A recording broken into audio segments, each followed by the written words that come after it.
തുടരുകയാണ്. CPM party കോൺഗ്രസിന് നാളെ മധുരയിൽ കൊടിയുയരുകയാണ്. ജനറൽ സെക്രട്ടറി സ്ഥാനത്തേക്ക് MA ബേബിയുടെ പേര് സജീവ പരിഗണനയിലുണ്ട്. എന്നാൽ കേരള ഘടകത്തിന്റെയും പ്രത്യേകിച്ച് മുഖ്യമന്ത്രി പിണറായി വിജയന്റെയും നിലപാട് നിർണായകമാകും. 77 വയസ്സ് പിന്നിട്ട ബൃന്ദ കാരാട്ടിന് ഇളവ് നൽകി ജനറൽ സെക്രട്ടറി സ്ഥാനത്തേക്ക് കൊണ്ടുവരണമെന്ന അഭിപ്രായം ശക്തമാണ്. കേന്ദ്ര കമ്മിറ്റിയിലേക്കും കേരളത്തിൽ നിന്നുള്ളവരുടെ പ്രാതിനിധ്യം കൂടും. അങ്ങനെ പല പ്രത്യേകതകളുണ്ട് ഇത്തവണത്തെ പാർട്ടി കോൺഗ്രസിന്. VV അരുണാണ് വിവരങ്ങളുമായി മധുരയിൽ നിന്ന് ചേരുന്നത്. Arun, good morning. അറിയേണ്ടത്, ഒരു ചരിത്രം സൃഷ്ടിച്ചുകൊണ്ട് ഒരു വനിത ജനറൽ സെക്രട്ടറി സ്ഥാനത്തേക്ക് വരാനുള്ള ഒരു സാധ്യത, ചർച്ചകൾക്കപ്പുറത്തേക്ക് അതിനെത്രത്തോളം സാധ്യതയുണ്ട്? അതിന് പ്രത്യേകമായ ഇളവുകളൊക്കെ നൽകണം. മറ്റൊന്നൊരു മലയാളി വരുമോ? ഇങ്ങനെ ഏതായാലും ഒരു കൗതുകമുള്ള ജനറൽ സെക്രട്ടറി സ്ഥാനത്തിന്റെ കാര്യത്തിൽ കൗതുകമുണ്ട്. ഒപ്പം കൂടുതൽ പ്രതിനിധികൾ കേരളത്തിൽ നിന്നുണ്ടാവുമോ? അങ്ങനെ കൗതുകങ്ങൾ ഏറെയാണ്. എങ്ങനെയാണ് മധുര ഈ പാർട്ടി കോൺഗ്രസിനെ ഇപ്പോൾ വരവേൽക്കുന്നത്?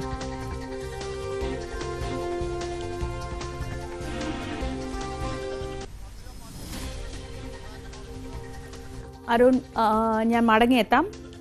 ചെറിയൊരു ഓഡിയോ പ്രശ്നമുണ്ട്. വളരെ പെട്ടെന്ന് തന്നെ അരുണിലേക്ക് ഞാൻ മടങ്ങിയെത്താം. ജനറൽ സെക്രട്ടറി സ്ഥാനത്തേക്ക് MA ബേബി വരുമോ? അതൊരു പ്രധാനപ്പെട്ട ചോദ്യമാണ്. ഒരു മലയാളി CPM ജനറൽ സെക്രട്ടറി സ്ഥാനത്തേക്ക് എത്തുമോ എന്നറിയാൻ ഏവരും കൗതുകത്തോടെ കാത്തിരിക്കുന്നു. അവിടെ നിർണായകമാവുന്നത് മുഖ്യമന്ത്രിയുടെ ഒപ്പം കേരള ഘടകത്തിന്റെ നിലപാടാവും എന്നാണ് അറിയുന്നത്. അരുൺ, പറഞ്ഞോളൂ.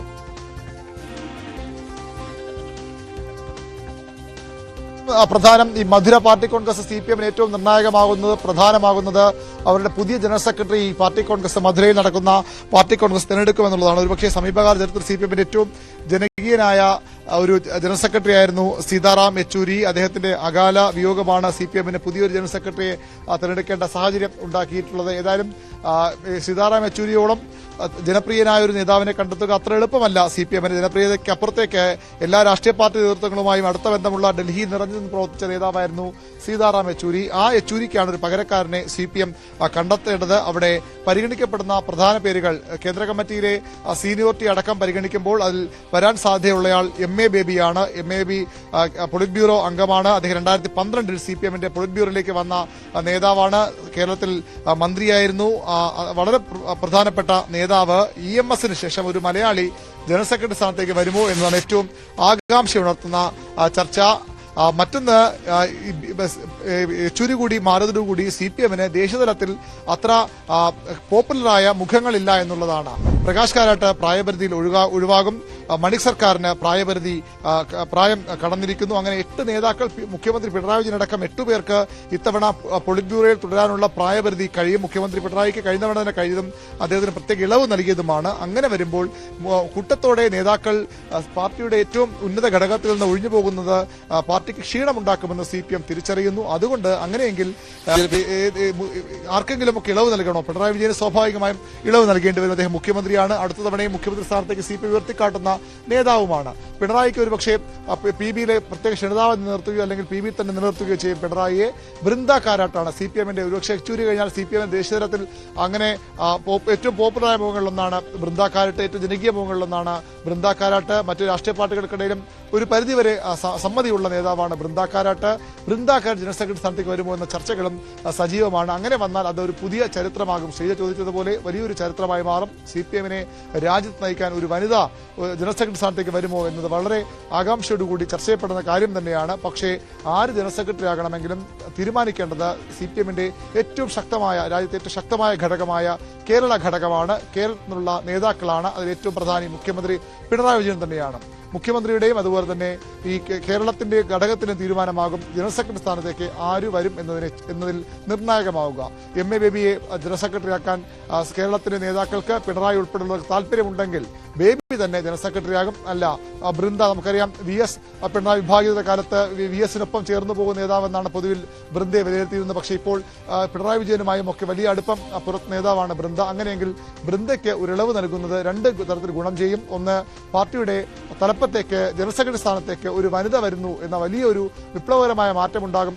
അത് CPMന് ഗുണം ചെയ്യുമെന്ന പ്രതീക്ഷ പൊതുവിലുണ്ട്. അതിനുമപ്പുറത്തേക്ക് ബൃന്ദ കാരാട്ട് നേരത്തെ സൂചിപ്പിച്ച പോലെ ജനകീയ മുഖമാണ്. അത്തരമൊരു നേതാവിനെ കൊണ്ടുവന്നാൽ ദേശീയതലത്തിൽ CPMന് കുറച്ചുകൂടി പ്രസക്തി കിട്ടും. അല്ലെങ്കിൽ അത്തരം സമരങ്ങൾ ഏറ്റെടുക്കാനുള്ള ധൈര്യമുണ്ടാകുമെന്ന തരത്തിലുള്ള ചർച്ചകളുമുണ്ട്. ഏതായാലും കേന്ദ്ര കമ്മിറ്റിയിലേക്ക് കേരളത്തിൽ നിന്ന് പുതുമുഖങ്ങൾ വരുമെന്ന ഉറപ്പാണ്. കാരണം 3 ഒഴിവുകളുണ്ട്. ഒന്ന് കോടിയേരി ബാലകൃഷ്ണൻ, മുൻ പൊളിറ്റ് ബ്യൂറോ കൂടിയായ കോടിയേരി ബാലകൃഷ്ണന്റെ ഒഴിവുണ്ട്.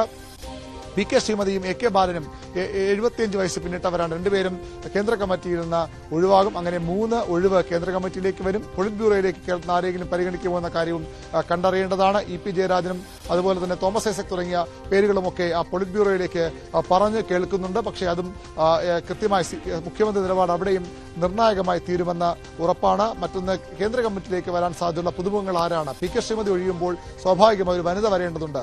പാർട്ടിയുടെ സീനിയോറിറ്റി പരിഗണിക്കുകയാണെങ്കിൽ കൊല്ലത്ത് നിന്നുള്ള മുൻ മന്ത്രി കൂടിയായ സംസ്ഥാന സമിതി അംഗം J. മേഴ്സിക്കുട്ടിയമ്മയ്ക്കാണ് ഏറ്റവും അധികം സാധ്യതയുള്ളത്. അല്ലെങ്കിൽ TN സീമ, മറ്റു സംസ്ഥാന സമിതി അംഗം TN സീമ വന്നേക്കാം. PK സേനഭ എന്ന പേരും വളരെ സജീവമായി തന്നെ CPM ചർച്ച ചെയ്യുന്നു. ഇടതുമുന്നണി കൺവീനർ TP രാമകൃഷ്ണന് അടുത്ത മാസം 75 വയസ്സ് പിന്നിടും. അദ്ദേഹത്തെ കേന്ദ്ര കമ്മിറ്റിയിലേക്ക് ഉൾപ്പെടുത്തുന്ന സാധ്യത തള്ളിക്കളയാനാകില്ല. VN വാസവൻ ഒരു പ്രധാനപ്പെട്ട പേരാണ് കേന്ദ്ര കമ്മിറ്റിയിലേക്ക് പരിഗണിക്കപ്പെടുന്നത്. മുഹമ്മദ് റിയാസ്, MB രാജേഷ് തുടങ്ങിയ പേരുകളും കേന്ദ്ര കമ്മിറ്റിയിലേക്ക് പരിഗണിക്കപ്പെടാം. 3 ഒഴിവുകളാണ് നിലവിലുള്ളതെങ്കിലും ഒരുപക്ഷെ രാജ്യത്തെ ഏറ്റവും ശക്തമായ പാർട്ടി ഘടകമെന്ന പരിഗണന വെച്ചുകൊണ്ട് അംഗത്വത്തിന്റെ മെമ്പർഷിപ്പിലെ പ്രാതിനിധ്യമൊക്കെ പരിഗണിച്ചുകൊണ്ട് കേരളത്തിൽ നിന്ന് കൂടുതൽ പേർ കേന്ദ്ര കമ്മിറ്റിയിലേക്ക് എത്തിയാലും അത്ഭുതപ്പെടാനില്ല. ഏതായാലും വിവിധ ജാഥകൾ, ഈ ദീപശിഖ ജാഥകളടക്കം വെൺമണി സ്മാരകത്തിൽ നിന്നടക്കമുള്ള ദീപശിഖ ജാഥകൾ മധുരയിലെ പല ഭാഗങ്ങളിലായി പര്യടനം നടത്തുകയാണ്. അത് ഇന്നും നാളെയുമായി ഈ തുമുക്കം ഗ്രൗണ്ടിൽ, വളരെ വലിയൊരു ഏരിയയിലാണ് ഇവിടെ, ഈ ഗ്രൗണ്ടിലാണ് തുമുക്കം ഇന്റർനാഷണൽ സെന്ററും അതിനോട് ചേർന്ന ഗ്രൗണ്ടിലുമാണ് ഇവിടെ സമ്മേളനം, പാർട്ടി കോൺഗ്രസ് നടക്കുന്നത്. അവിടെ സംഗമിക്കും. നാളെ വിമൻ ബസു, മുതിർന്ന നേതാവ് വിമൻ ബസു പാർട്ടി പതാക ഉയർത്തും. Polit bureau coordinator Sitaram Yechury സമ്മേളനം ഉദ്ഘാടനം ചെയ്യും. 811 പ്രതികൾ, 80 നിരീക്ഷകർ ഉൾപ്പെടെ 811 പ്രതികൾ ഈ സമ്മേളനത്തിൽ പങ്കെടുക്കുന്നുണ്ട്. കേരളത്തിൽ 175 പേർ സമ്മേളനത്തിൽ പ്രതിനിധികളായി എത്തുന്നുണ്ട്. ശരി അരുൺ, എന്തായാലും EMSന് ശേഷം കേരള ഘടകത്തിൽ നിന്ന് ഒരു ജനറൽ സെക്രട്ടറി വരുമോ എന്നതാണ് ഏറ്റവും കൗതുകകരമായ ചോദ്യം. അങ്ങനെയെങ്കിൽ MA ബേബിയുടെ പിറന്നാളാണ് ഈ സമ്മേളന കാലയളവിൽ, ഈ കോൺഗ്രസ് കാലയളവിൽ പിറന്നാളാണ്. പിറന്നാൾ സമ്മാനമായി MA ബേബിക്കൊരു ജനറൽ സെക്രട്ടറി സ്ഥാനം ലഭിക്കുമോ എന്നത് വളരെ കൗതുകകരമായ കാര്യമാണ്. അതിലേറെ കൗതുകം പക്ഷേ എനിക്കുള്ളത് ബൃന്ദ കാരാട്ട് എന്ന CPMന്റെ തീപ്പൊരി ജനകീയ നേതാവ് ഒരു ഇളവ് നൽകി ഒരു വനിതാ ജനറൽ സെക്രട്ടറി എന്ന ചരിത്രത്തിലേക്ക് CPM വരുമോ? അതും വളരെ ആകാംക്ഷയോടെ കാത്തിരിക്കുകയാണ്. നമുക്ക് എന്തായാലും നാളെയാണ് മധുര കോൺഗ്രസ് തുടങ്ങുന്നത്. അവിടെ നിന്നുള്ള വാർത്തകൾക്ക് അരുൺ അവിടെയുണ്ട്. ഏറ്റവും പുതിയ വാർത്തകൾ അപ്പോൾ എത്തിക്കാൻ നമുക്ക് പാർട്ടി കോൺഗ്രസ് അപ്ഡേറ്റ്സ് എല്ലാം കൃത്യമായി അരുണിലൂടെ മധുരയിൽ നിന്ന് കേൾക്കാം.